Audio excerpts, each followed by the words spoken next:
मेरे प्यारे मोर प्रिय देशवासियों देशवासी नमस्कार। नमस्कार।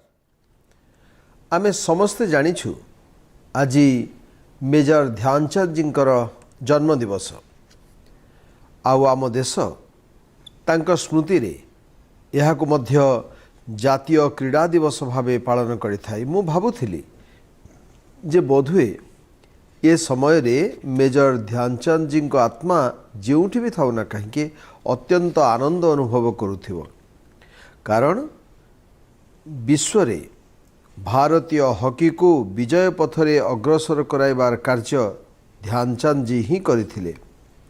एबे 4 दशंधि परे पाखापाखि 41 वर्ष परे भारतर नवजुवक माने पुओ झियो माने हॉकी खेल को पुणी थरे जीवंत करदेले। आउ जेते पदक मिलूना कहीं किंतु जे पर्यंत हॉकी रे पदक न मिली से पर्यंत भारतर कौन सी नागरिक विजयर आनंद नहीं पारिबे नहीं। एवं एथर ओलंपिक हॉकी रे पदक मिलिला 4 दशंधि पर मिलिला। आपण कल्पना करि पारुथिबे मेजर ध्यानचंद जी को हृदय को तांको आत्मा को से जोठी भी थांतु ना कहीं केते आनंद मिलुथिबो। ध्यानचंद जी को संपूर्ण जीवन क्रीड़ा प्रति समर्पित थिला एवं एथिपई जेतेबेले आमको देशर नवजुवक मानक मध्यरे आम पुओ झियोंक मध्यरे क्रीड़ा प्रति जो आकर्षण दृष्टिगोचर हेउछि, पिला माने जदि खेल रे आगो को बढ़ुछंती तेबे पितामाता को मध्य खुशी लागुछि। एभली जो आग्रह देखा जाउछि, मु भावुछि यह मेजर ध्यानचंद के प्रति बहुत बड़ श्रद्धांजलि।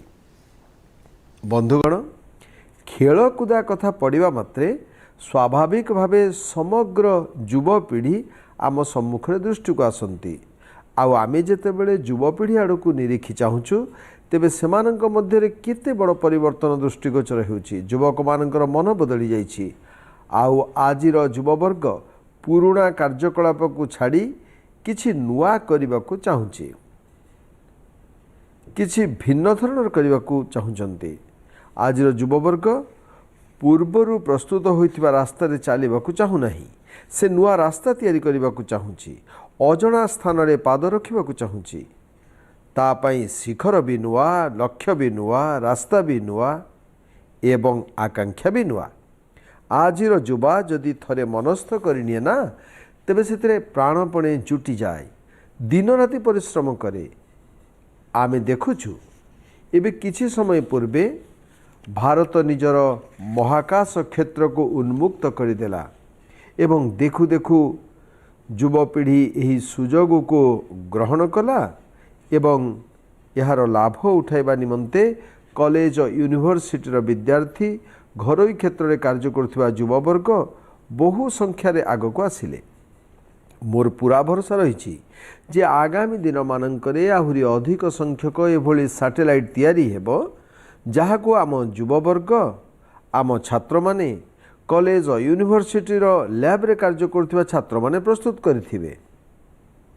सेही भली जुआड़े भी देख जेकोसी परिवार को जाओ, जेते संपन्न परिवार बा शिक्षित परिवार हेई थाउ ना कहीं किंतु सेही परिवार कौनसी नवजुवक सहित जदि कथा हेबा तेबे से कौन कहब, से निज परिवार परंपरा हटि जाई कहब मु तो स्टार्टअप करी, स्टार्टअप रे जीवी, अर्थात रिस्क नेबा पई ता मन आंदोलित हेउछि।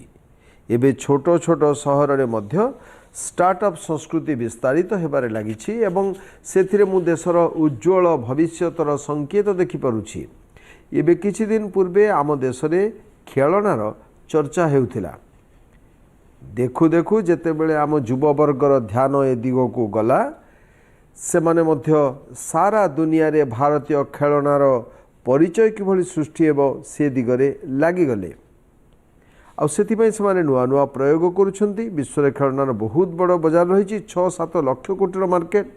एबे सेथिरे भारतर अंश बहुत कम अच्छी, किंतु खेलना किभली तैयारी हेउछि, यार विविधता कौन, खेलना रे टेक्नोलोजी किपरि हेबा उचित, शिशु मनोभाव अनुरूप खेलना किभली हेबो, एसबू उपरे एबे आम देशर युववर्ग ध्यान केन्द्रित करुछि।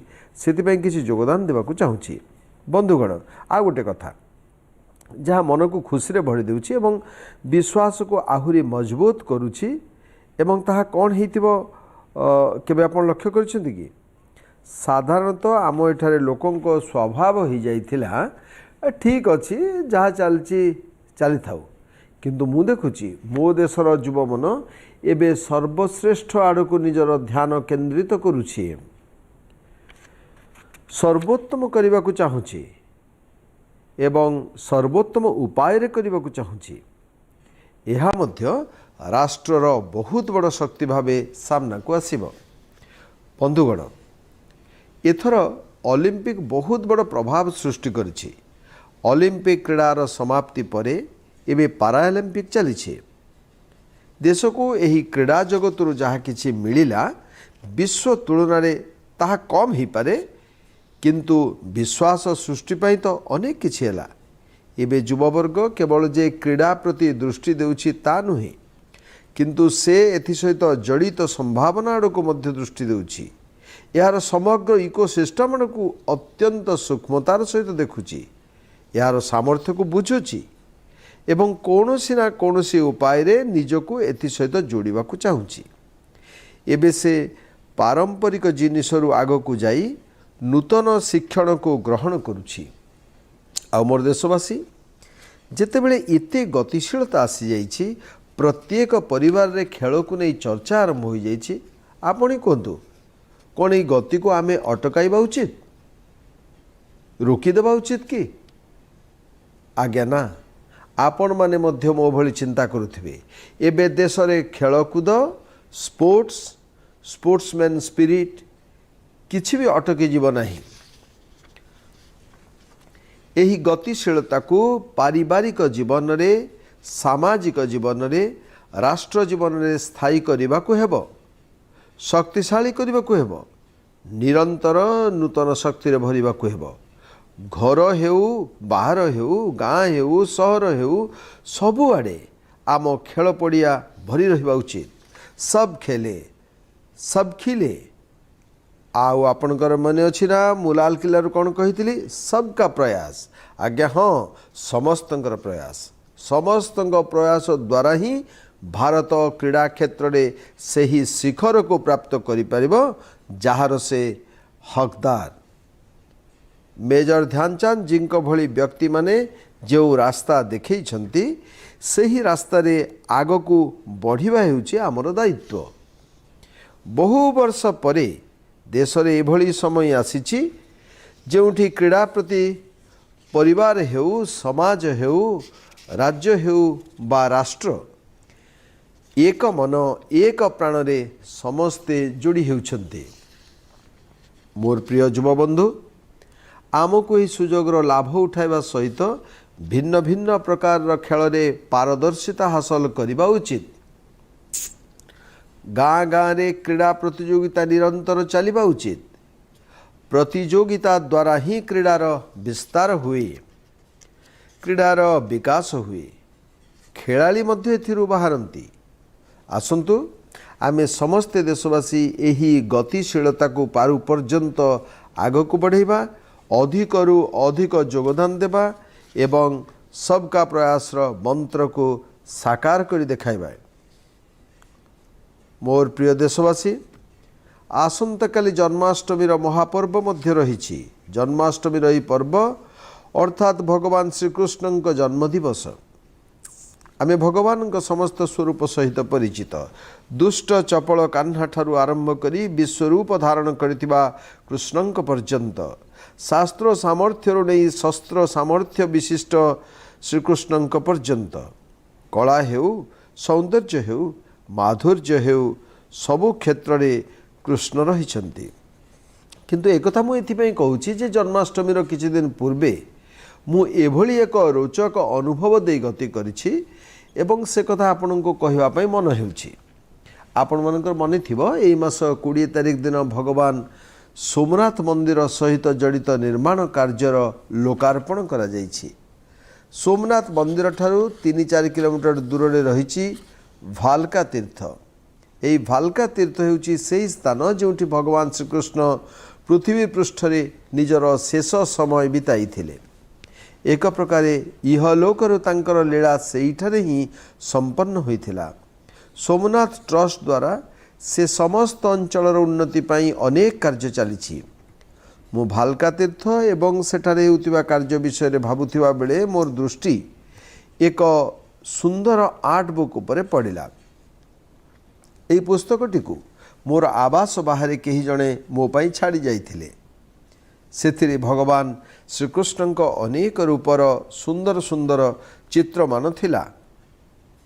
अत्यंत मनमोहक चित्र, अत्यंत अर्थपूर्ण चित्र। मु पुस्तकर पृष्ठा ओलटाइबाकू लागिली। एथिसहित मोर जिज्ञासा आउ टिके बढ़िला जेतेबेले मु सेही पुस्तक एवं से समस्त चित्र देखिली एवं सेथिरे मो पाई एक वार्ता लेखा थिला एवं ताकू पढ़िबा मात्रे सेही व्यक्तिଙ୍କ सहित देखा करिबाकू मन हैला।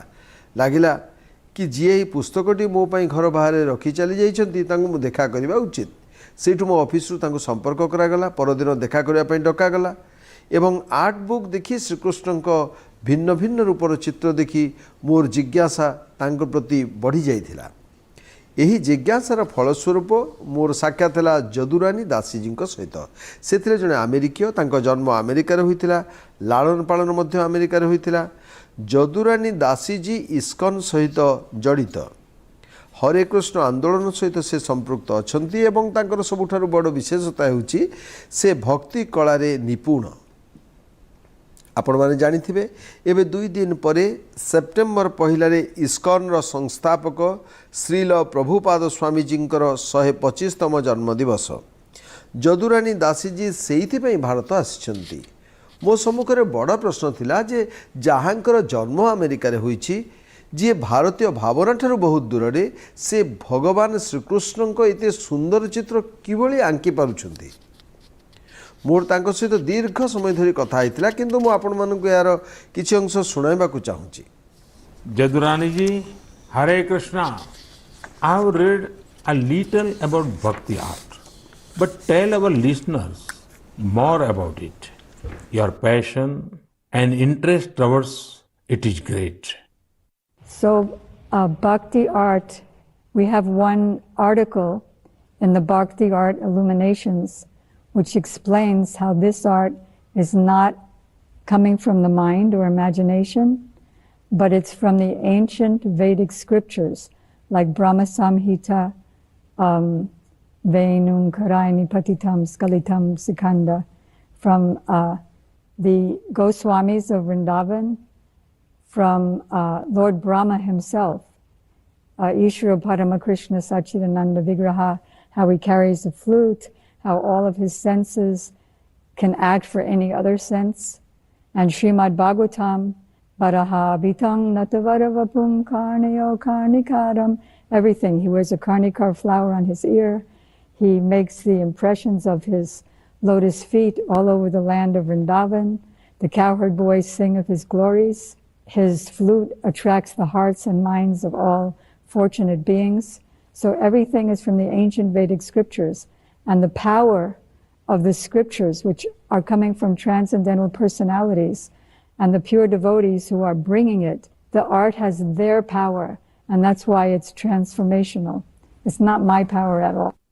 Jadurani ji, I have one different type of question for you. Since 1966, in a way, and from 1976 physically, you have been associated with India for long. Will you please tell me, what does India mean to you? Prime Minister Ji, India means everything to me. I was mentioning, I think, to the Honorable President a few days ago that India has come up so much in technical advancement and following the West very well with Twitter and Instagram and iPhones and big buildings and so much facility. But I know that that's not the real glory of India. What makes India glorious is the fact that Krishna himself, the Avatari, appeared here. And all the avatars appeared here. Lord Shiva appeared here. Lord Ram appeared here. All the holy rivers are here. All the holy places of Vaishnava culture are here. And so India, especially Vrindavan, the most important place in the universe. Vrindavan is the source of all the Vaikuntha planets, the source of Dwarka, the source of the whole material creation. So I love India. Thank you, Jadurani ji. बंधुगण विश्ववासी जेतेबेले आज भारतीय अध्यात्म एवं दर्शन बाबद एते कथा चिंता करुछंती सेतेबेले हमर दायित्व हेउछि आमे निजर एही महान परंपरा को आगो को बढ़ाइबा जहा कालबाहित सेगुडी को तो छाड़ीबा को पड़िबो किंतु जहा कालातीत ताहाको आगो को नेबा को हेबो आमे निजर पर्व पालन करिबा या पछरे थिबा वैज्ञानिकता को बुझिबा यार गूढ़ अर्थ को बुझिबा केवल सेतिकी नुहे प्रत्येक पर्वर किछि ना किछि वार्ता रहिछि किछि ना किछि संस्कार रहिछि आमको यह जानिबा को पड़िबो यह सहित जीवा को हेबो एवं आगामी पीढ़ी निमंते उत्तराधिकार भावे एसबु आगो को बढ़ाइबा को मध्य पड़िबो मु पुणी थरे समस्त देशवासी को जन्माष्टमी अनेक अनेक शुभकामना जनाउछि मोर प्रिय देशवासी एई कोरोना समय रे स्वच्छता विषय रे मते जेतिके कहिबार थिला बोधुए सेथिरे किछि नियंट रहि जाइछि मु भावे जे स्वच्छता अभियान को नहीं आमे तिळे मात्र हेळा करिबा नाही राष्ट्र निर्माण निमंते समस्तंक प्रचेष्टा किभଳି समस्तंक विकास करिथाय एहार उदाहरण मान आमको प्रेरणा देबा सहित किछि नुआ करिबार नूतन शक्ति भरि दिए नुआ विश्वास भरि दिए आम संकल्प रे नूतन जीवन संचारित हुए आमे समस्ते भल भावे जानू जे स्वच्छ भारत अभियान कथा पड़िले इंदोर ना निश्चय चली आसे कारण इंदोर स्वच्छता को नहीं निजर स्वतंत्र परिचय सृष्टि करि परिछि एवं एथिपाई इंदोर प्रत्येक नागरिक मध्य अभिनंदन अधिकारी आम इंदोर गला किछि वर्ष धरी स्वच्छ भारत रैंकिंग रे प्रथम स्थान रे रही आछि एबे इंदोर लोक माने स्वच्छ भारत एई रैंकिंग रे संतुष्ट होई बसी जीवा को चाहू नांती से माने आगो को बढ़िबा को चाहंती किछि नुआ करि देखबा को चाहंती आ से माने किछि नुआ करिबा को स्थिर करिसंती से माने इंदोर को वाटर प्लस सिटी करी रखिबा को मन प्राण रे लागि पड़िसंती वाटर प्लस सिटी अर्थात एभली एक सहर जेउठारे ट्रीटमेंट न होई कोनोसी सीवेज सार्वजनिक जलस्रोत को छड़ा जाए नहीं एठाकार नागरिक माने निजे आगे आसी निज निज नाल को सियोर लाइन सहित जोड़ी देइछंती स्वच्छता अभियान मध्य चलाइछंती एवं एथि जोगु सरस्वती तथा कान्हा नदी रे प्रवाहित हेउतिबा दूषित जलर मात्रा कमी जाइछे आउ नदी जल सफा देखा जाउछि आज आमे आजादी का अमृत महोत्सव पालन कला बेले आमको मने रखिबा को हेबो जे स्वच्छ भारत अभियान रो संकल्प को धिमेई देबा उचित नुहे देश रे जेते अधिक सहर वाटर प्लस सिटी हेबो सेतिकी स्वच्छता बढ़ी पारिबो आम नदी गुड़िक स्वच्छ हेबे आउ जल संचयर एक मानवीय दायित्व निर्वाहर उद्देश्य चरितार्थ हेबो बंधुगण बिहार रो मधुबनी रो उदाहरण निया जाऊ मधुबनी रो डॉक्टर राजेंद्र प्रसाद कृषि विश्वविद्यालय एवं सेठाकार स्थानीय कृषि विज्ञान केंद्र मिसी एक उत्तम प्रयास करिसेंती कृषक माने एथिरो उपकृत हेबा सहित स्वच्छ भारत अभियान को मध्य नूतन शक्ति मिलुछि विश्वविद्यालय एही प्रचेष्टार ना हेउछि सुखेत मॉडल सुखेत मॉडल रो उद्देश्य हेउछि गाँ गंडारे प्रदूषण कम करिबा एही मॉडल जरिया रे गाँ रो कृषक मानक पाखरु गोबर सहित बिलरु बाहरुथिबा अलिया और घरर अन्य वर्ज्य वस्तु एकत्र करा जाए एवं यह बदल रे ग्रामवासी को रोसई गैस सिलिंडर पाई पैसा दिया जाए ग्रामरु संगृहित अलिया को भर्मी कंपोस्ट तैयारी काम रे लगा जाई थाए अर्थात सुखेत मॉडल रो चारोटी लाभ सीधा सड़क देखा मिले प्रथमतः गाँ को प्रदूषण मुक्ति मिले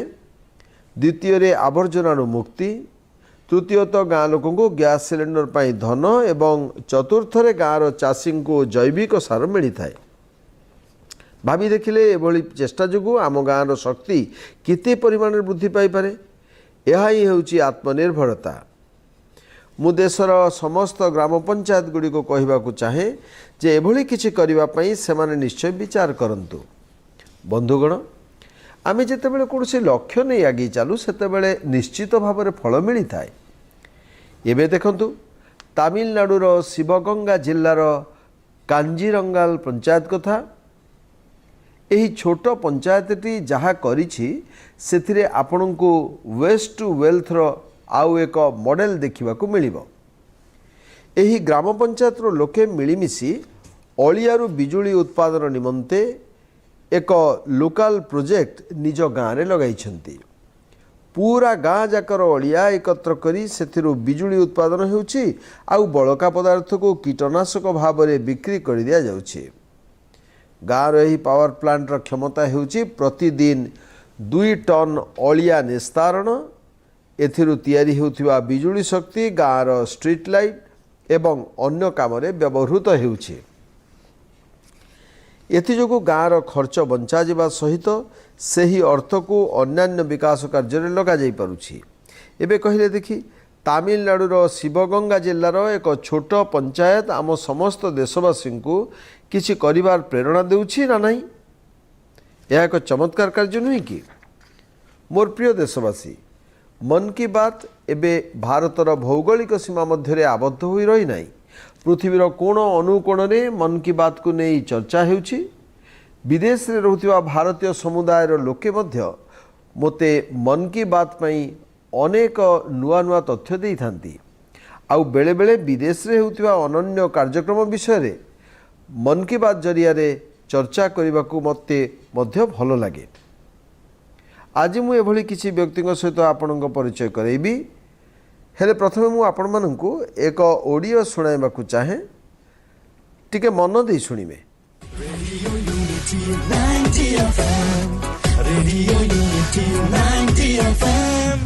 नमो नमः सर्वेभ्यः। मम नाम गंगा। भवन्तु शृण्वन्तु रेडियो यूनिटी 90 FM। एक भारत श्रेष्ठ भारत। अहम् एकता मूर्तेयाः मार्गदर्शिका एवं रेडियो यूनिटी माध्यमे आरजे अस्मि। अद्य संस्कृत दिनम् अस्ति। सर्वेभ्यः बहवः शुभकामनाः अस्ति। सरदार वल्लभभाई पटेल महोदयस्य लोहपुरुषः इति उच्यते। 13-विंशतिसहस्रतमे वर्षे लोहसंग्रहस्य अभियानं प्रारब्धम्। 34+ टन् परिमितं लोहस्य गलनं कृतम्। झारखण्डस्य एकः कृषकः मृद्गरस्य दानं कृतवान्। भवन्तु शृण्वन्तु रेडियो यूनिटी 90 FM। एक भारत श्रेष्ठ Bharat. Radio unity 90 FM। Radio unity 90 FM।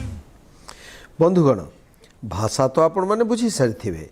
यह होची रेडियो रे संस्कृत वार्ता। आउ जीए यह सुनाउछंती सीए हेले आरजे गंगा। आरजे गंगा गुजरातर रेडियो जॉकी दलर जड़े सदस्य। तांकर आउरी अनेक साथी अछंती। RJ Neelam, RJ Guru, RJ Hetal इत्यादि।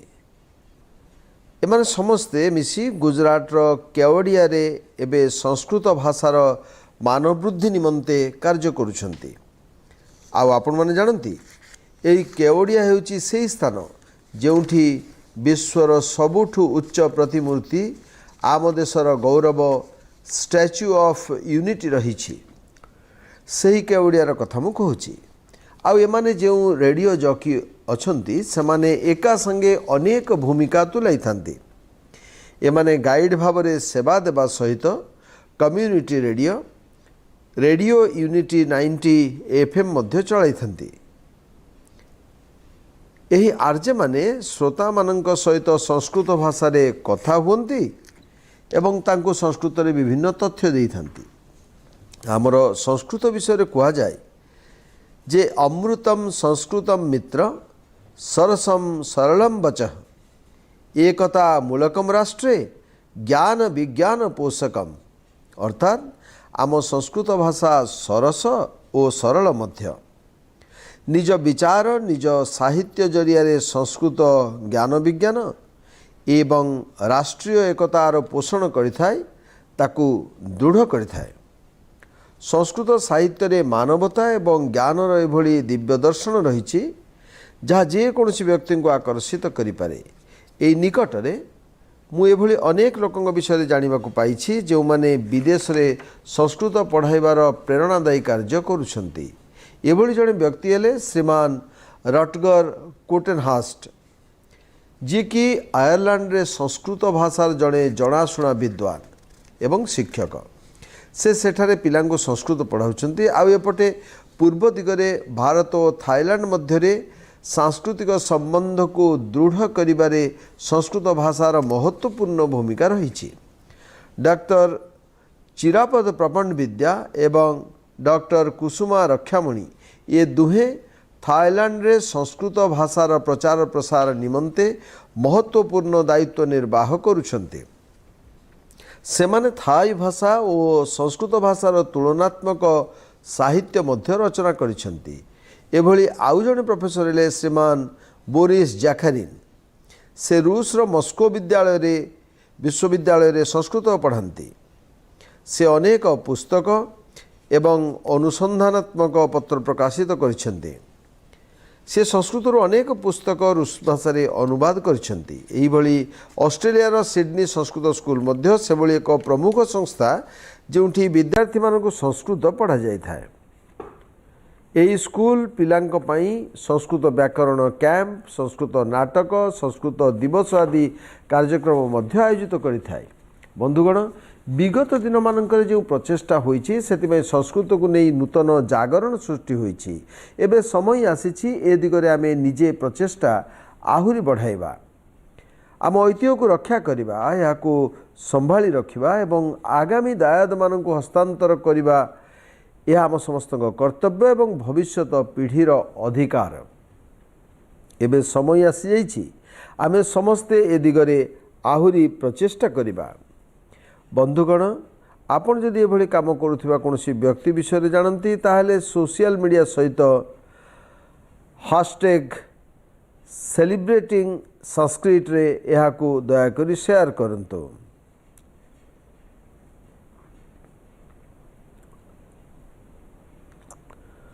मोर प्रिय देशवासी आगामी किछि दिन रे विश्वकर्मा जयंती आसुछि। भगवान विश्वकर्मा को विश्व सर्जना शक्तिर प्रतीक बोली कहा जाए। जी भी निजस्व कौशलपूर्वक किछि निर्माण करती सृजन करती ताहा सिलाई हेउ कि सॉफ्टवेयर हेउ अथवा सैटेलाइट हेउ सबु किछिरे विश्वकर्मा आशीर्वाद रही थाए। पृथ्वी रे एबे कौशल बा स्किल परिचय नुआ रूप से हेउथाई पारे हेले आम मुनि ऋषि माने हजार हजार वर्ष पूर्वे स्किल आउ स्केल उपर गुरुत्व देइछंती। सेमाने स्किल अथवा कौशल को आस्था सहित जोड़ी एहाकू आम जीवन दर्शनर एक अंग भावे विवेचना कर देइछंती। आम वेदरे लिखित अनेक सूक्त भगवान विश्वकर्मा उद्देश्य समर्पित। सृष्टिर जो सब बड़ कार्य संपादित होइछि आम शास्त्र रे तार श्रेय भगवान विश्वकर्मा को दिया जाइछि। एक प्रकार कहबाकू गले संसार रे जहा किछि विकास व उद्भावन हेउछि ताहा कौशल माध्यम हेउछि। आउ भगवान विश्वकर्मा जयंती एवं तांको पूजा पछरे मध्य एही भावना निहित। शास्त्र यह कहुच्छी विश्वस्य कुर्तेजस्य कर्म व्यापार स विश्वकर्मा अर्थात सृष्टि और निर्माण सह जड़ित समस्त कर्म जी करती सीए हेले विश्वकर्मा। आम शास्त्रर दृष्टिकोण अनुसार आम आखपाखरे निर्माण सृजन सह जड़ित समस्त कुशली व्यक्ति भगवान विश्वकर्मा दायाद। एमानंक बिना आमे निज जीवनर कल्पना सुद्धा करिपरिबा नाही। भावी देखंतु आपणक घरर बिजुली बत्ती संबंध में किसी समस्या आसी जाए एवं आखपाखरे इलेक्ट्रिशियन न मिले ताहले किभली अवस्था हो। आम जीवन एभली कुशली व्यक्ति मानक जोगु चली निज आखपाखे देखंतु लुहा काम करुवा लोक हुंतु माटी काम करुवा लोक हुंतु काठ काम करुवा लोक हुंतु बिजुली बत्ती काम करुवा लोक हुंतु घरे रंग करुवा कि सफाई कर्मी अथवा मोबाइल लैपटॉप सजाड़ुवा व्यक्ति हुंतु ये समस्त व्यक्ति निजर दक्षता जोगु ही परिचित आधुनिक स्वरूप रे एमाने ही विश्वकर्मा हेले बंधुगण यार अन्य दिग मध्य रही जहाँ चिंता उत्पन्न करिथाए जो देश रे जो संस्कृति परंपरा और चिंताधारा रे कौशल को कारीगरी विद्या को और मानव संबल को भगवान विश्वकर्मा सहित जोड़ा जाइछि सेठी परिस्थिति एभली किबली बदली गला दिन थिला मो पारिवारिक जीवन सामाजिक जीवन राष्ट्र जीवन रे कौशलर खूब प्रभाव थिला हेले दासत्वर कालखंड रे आमे कौशल को सम्मान देवा भली भावना धीरे धीरे विस्मृत हो जाइछि आम भावना एभली हो जाइछि जे कौशल आधारित काम को छोट काम धरा जाउछि आउ एबे देखंतु समग्र विश्व कौशल अर्थात स्किल को सर्वाधिक महत्व देउछि भगवान विश्वकर्मा पूजा मध्य केवल मात्र औपचारिकता मध्य सीमित रहिबा उचित नुहे आम समस्त को कौशल को सम्मान देवाक हेब कुशली हेबा निमंते परिश्रम करने हेब कुशली हेबारे गौरव अनुभव करने हेब आमे किछि नुआ कला बेले किछि उद्भावन कला बेले एभली किछि सृष्टि करिबा जहा द्वारा समाजर हित साधन हेब लोकंक जीवन सहज सरस हेब तेबे जाई आम विश्वकर्मा पूजा सार्थक हेब आज विश्व रे कुशली व्यक्ति पर्याप्त अवसर रही कौशल जरिया प्रगतिर अनेक पथ निर्मित होईछि तेणु आसंतु एथर विश्वकर्मा पूजा रे आस्था सहित तांको वार्ता को अंगीकार करिवार संकल्प नेबा आम पूजा रे एभली भावना रहिबा उचित जे आमे कौशलर महत्व बुझिबा एवं कुशली व्यक्ति को सेमाने जहाँ किछि करुथांतु ना काहीकि सेमानंकु पूरा सम्मान देबा मोर प्रिय देशवासी ये समय आम स्वाधीनतार 75 वर्षर समय यही वर्ष आम पाई प्रत्येक दिन नुआ संकल्प नेबार वर्ष नुआ विचार करिवार वर्ष यही वर्ष किछि नुआ करी देखाइबा निमंते निज इच्छा शक्ति को बढ़ाइबा आम भारत जेबे स्वाधीनतार 100 वर्ष पूरण करिबो सेतेबेले आमर एही संकल्प ही सफलतार आधार हेबो एथिपई आमे ए सुजोग को हाथ छड़ा करिबा नहीं आमको एथि निमंते अधिक रु अधिक योगदान देबाकू हेबो आउ ये प्रचेष्टा मध्य आम मानू आउ गोटे कथा मध्य मन रखा दवाई भी कड़ाई भी देश में 62 कोटी रु अधिक वैक्सीन डोज दि जा सारा तथापि आमको सावधान रहा सतर्कता अवलंबन करने को आउ हाँ सबुथर परी आपण मैंने जितेबाला किसी नुआ करेंगे किसी नुआ भावे से मोते निश्चय सम्मिलित करेंगे आपण मानकर चिठीपत्र और वार्ता अपेक्षा यही कामना सहित आपण समस्त को आगामी पर्वपर्वाणी अनेक अनेक शुभकामना बहुत बहुत धन्यवाद नमस्कार।